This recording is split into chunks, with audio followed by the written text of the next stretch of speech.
আচ্ছা, তো কাকতাড়ুয়ার গল্পে বুধাকে কে কী নামে ডাকতো সেগুলো বিষয়ে একটু আমরা জানার চেষ্টা করব। তো দেখো, এখানে আলী ভাই বুধাকে ডাকতো হচ্ছে জয় বাংলা নামে, এবং হরিকাকু ডাকতো মানিক রতন নামে, ঠিক আছে? এগুলো কিন্তু খুবই গুরুত্বপূর্ণ, কারণ এগুলো কিন্তু অনেক সময় এমসিকিউতে এসে পড়ে। নোলক বুয়া ডাকে ছন্নছাড়া নামে। এরপরে জয়নাল সাহসা ডাকতো হচ্ছে তোমার সোনা বাবা নামে, এবং গায়ের লোকেরা ডাকতো কাকতাড়ুয়া নামে।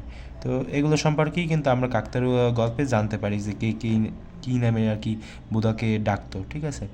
তো এখানে এই যে কাকতাড়ুয়া গল্পের যে কাকতাড়ুয়া নামটা, সেটা মূলত গায়ের লোকেরাই আর কি বুধাকে কাকতাড়ুয়া নামে আর কি ডাকতো। সেজন্যই আর কি গল্পের নাম হচ্ছে তোমার কাকতাড়ুয়া, ঠিক আছে?